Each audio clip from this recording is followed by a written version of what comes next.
Vamos a mais uma aula do quarto ano. Sou a professora Aristea Macedo.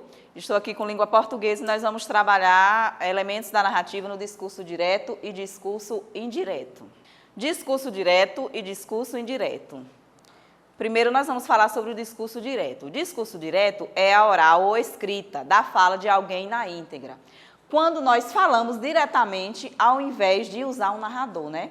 A minha fala é direta sobre o que eu estou falando. Vou contar uma história? Não, eu estou falando a história. Então, a minha fala é direta na íntegra. Discurso indireto, o narrador fala pelo personagem, em vez de deixá-la falar por si mesma. No discurso indireto, ele não tem a fala direta só do personagem, né? De quem participa. O narrador está narrando os fatos daquele personagem.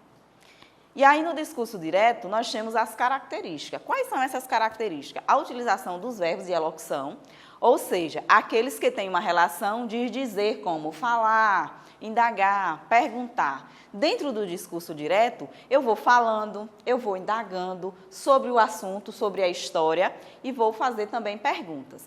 E aí, dentro do discurso direto, é importante todos os sinais de pontuação, principalmente travessão, interrogação, aspas, exclamação e dois pontos. Essa é uma das características principais do discurso direto. Elas são usadas no meio do texto ou soltas, né? Alinhadamente soltas. Por exemplo, o detetive, aí eu tenho uma vírgula, confiante, outra vírgula, disse a dona da casa, desculpa. Senhora, aqui eu usei um travessão. Eu descobri quem roubou o seu colar de pérolas. Fiz a pontuação do ponto final.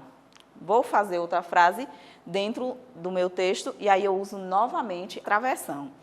Ora, então diga logo quem foi. Quando eu fiz travessão, ora, eu pausei, então eu uso o quê? A vírgula. Então, diga logo quem foi. Uma das características do nosso discurso direto é os sinais de pontuação. Lembrando sempre que nós estaremos usando travessão, é um dos sinais mais utilizados. Interrogações, quando estamos perguntando, quando estamos fazendo as interrogações. Aspas, para diferenciar ou circular uma palavra só para um personagem. A exclamação, quando eu exclamo. E os dois pontos, né, para finalizar. Dentro das características do discurso direto, temos uma observação. O discurso direto está sempre na primeira pessoa. Nas características do discurso indireto, nós usamos o uso da terceira pessoa.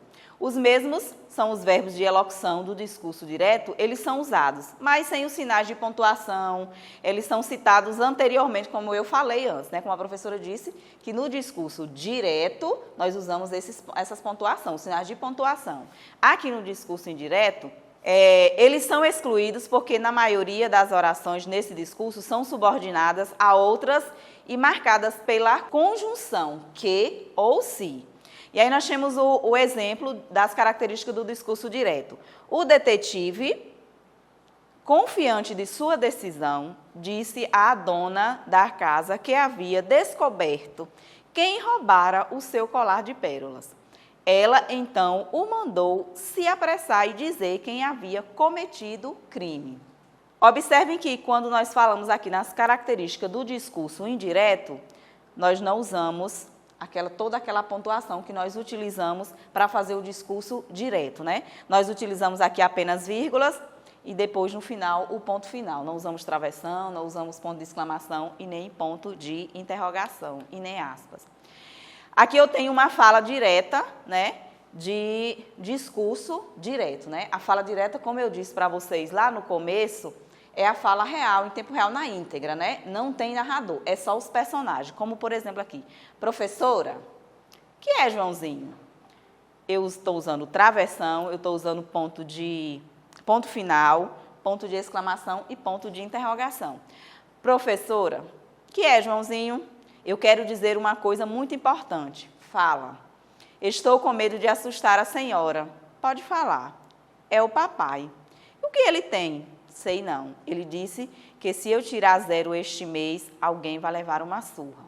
Observem que aqui aparecem a fala dos personagens, ou seja, é o meu discurso direto numa fala direta. A fala indireta. Joãozinho falou para a professora que queria dizer uma coisa muito importante para ela.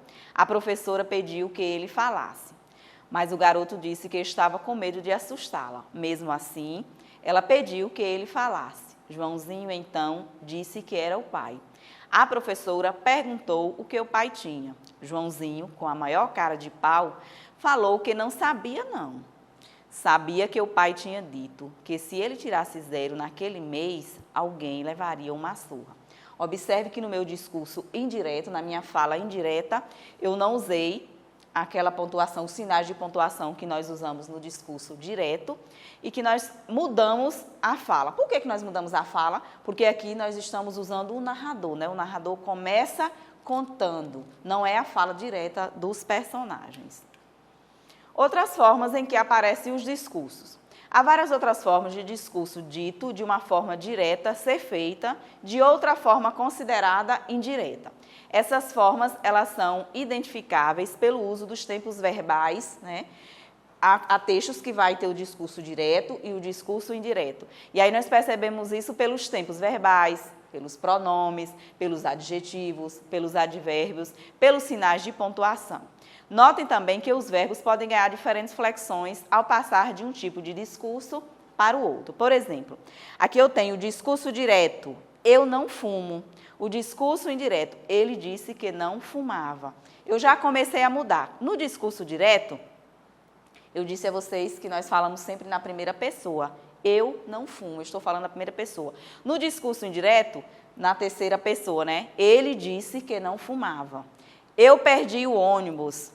Ele disse que perdera o ônibus. Disse que havia perdido o ônibus. Eu perdi o ônibus. Eu estou falando na primeira pessoa, então o discurso direto. No discurso indireto, ele disse que perdera o ônibus, disse que havia perdido o ônibus. Caso tu viajes, discurso direto. Indireto, caso ele viaje. Eu estou falando da terceira pessoa. E aí eu vou deixar um desafio aqui para vocês. Pense em uma história original que vocês gostariam de escrever. Nos personagens, nos conflitos e no desfecho.